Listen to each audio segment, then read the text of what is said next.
Hello दोस्तों, कैसे हैं आप लोग। आज हम लोग फिजिक्स में गति नाम का टॉपिक पढ़ेंगे। गति से संबंधित सारी जानकारी, जैसे कि गति किसे कहते हैं, गति का परिभाषा क्या होता है, गति कितने प्रकार के होते हैं, इन सारी बातों पे चर्चा करेंगे। चलिए वीडियो को स्टार्ट करते हैं।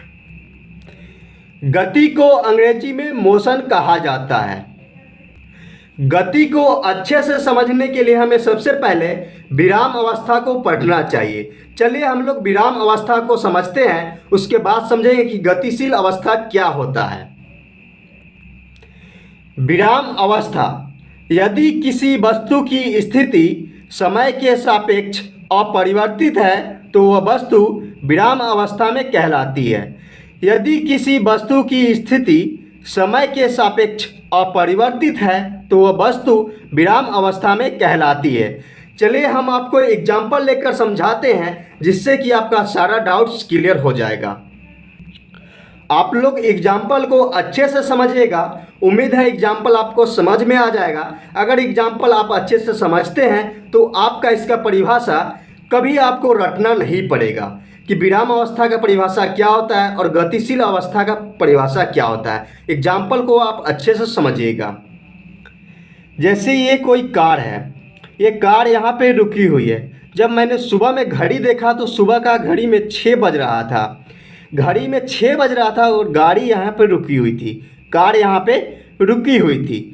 मैंने कुछ समय बाद घड़ी को दोबारा देखा तो सुबह का घड़ी में 10 बज गया था। घड़ी में 10 बज गया और कार यहीं पे रुकी हुई थी। फिर मैंने कुछ समय का इंतज़ार किया कि कार कहीं यहाँ से बढ़ जाएगी। फिर मैंने देखा कि शाम का 5 बज गया। मैं जब यहाँ आया तो कार यहीं पे रुकी हुई थी। तो मुझे इससे यही रिजल्ट निकला, इससे परिणाम यही निकला कि समय तो बढ़ रहा है लेकिन कार की स्थिति नहीं बदल रही है। कार सुबह भी यही थी, कार शाम में भी यही है, लेकिन समय सुबह का 6 बज रहा था, फिर 10 बजा, फिर शाम का 5 बज गया। तो इसका परिभाषा क्या कहता है, किसी वस्तु का समय के साथ स्थिति अगर अपरिवर्तित है तो वस्तु विराम अवस्था में कहलाती है। किसी वस्तु का अगर समय के सापेक्ष अपरिवर्तित है तो वस्तु विराम अवस्था में कहलाती है।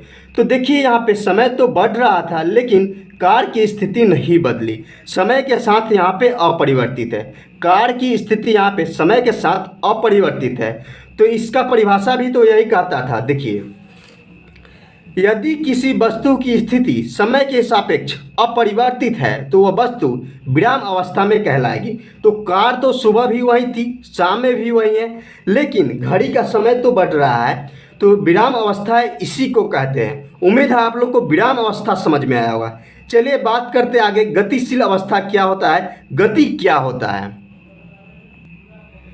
गतिशील अवस्था, जब किसी वस्तु में समय के साथ परिवर्तन होता है तो वह वस्तु गतिशील अवस्था में कहलाती है। ध्यान दीजिएगा फिर से, जब किसी वस्तु में समय के साथ परिवर्तन होता है तो वह वस्तु गतिशील अवस्था में कहलाती है।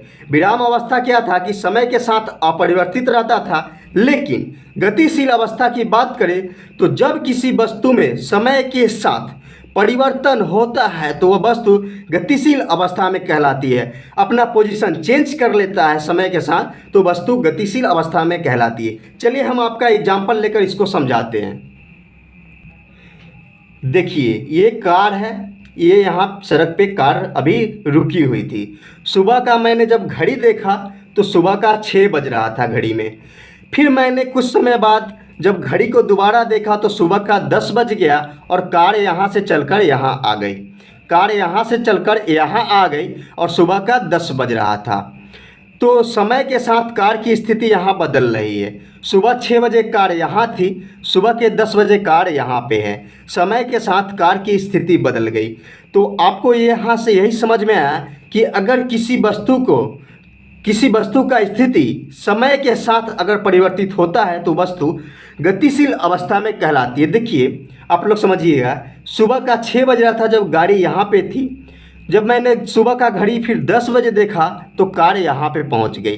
तो समय भी बदला, समय बदला, 6 बज रहा था सुबह में, फिर 10 बज गया और कार की स्थिति भी बदल गई। यहाँ कार की स्थिति भी बदल गई तो यह वस्तु गतिशील अवस्था में है। आप लोग कंफ्यूज नहीं होइएगा। देखिए, आप लोग ध्यान रखिएगा, अगर समय सिर्फ बदल रहा है, अगर वस्तु की स्थिति नहीं बदल रहा है तो वस्तु विराम अवस्था में कहलाएगा।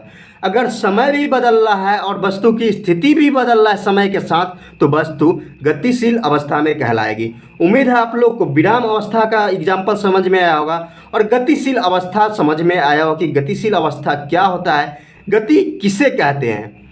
चलिए आगे बढ़ते हैं। तो इतना चीज़ क्लियर है, चलिए आगे बढ़ते हैं। गति के प्रकार कितने होते हैं? गति 2 प्रकार के होते हैं। पहला समान गति और दूसरा असमान गति। गति 2 प्रकार के होते हैं, एक समान गति और दूसरा असमान गति।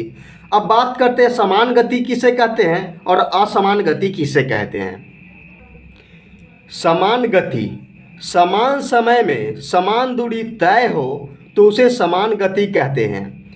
समान समय में समान दूरी तय हो तो उसे समान गति कहते हैं। समान समय होना चाहिए और समान दूरी, तो उसे हम लोग क्या कहते हैं? समान गति कहते हैं। चलिए एग्जाम्पल से हम आपको समझाते हैं। मेरा यही रहता है प्रयास कि आपको एग्जाम्पल से समझाया जाए जिससे कि आपको रिलेट करके ज़्यादा दिन तक चीज़ों को याद रहे। चलिए आगे बढ़ते हैं। जैसे 1 घंटा में यहाँ पे 4 किलोमीटर की दूरी तय हो रहा है, फिर अगला घंटा जब हम देखें तो 4 किलोमीटर की दूरी तय हो रहा था, फिर अगला घंटा 4 किलोमीटर।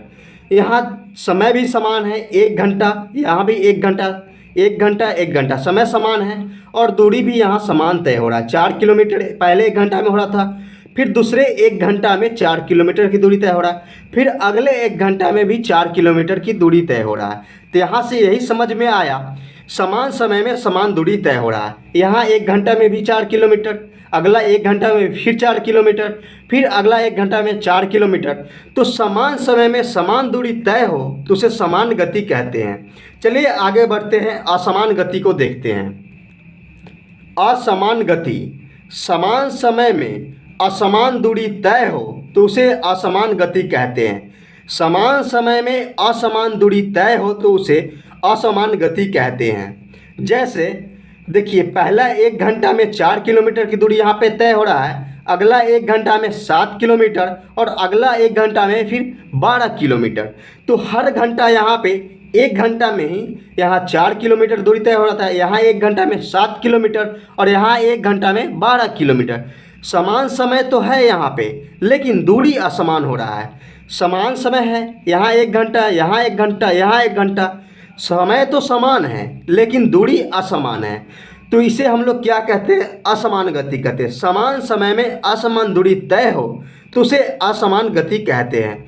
उम्मीद है आप लोग को गति समझ में आया होगा, गति का प्रकार समझ में आया होगा। अगर वीडियो अच्छा लगा हो तो वीडियो को लाइक कीजिएगा। जो लोग चैनल पे नए हैं चैनल को सब्सक्राइब कर लीजिएगा। फिर मिलते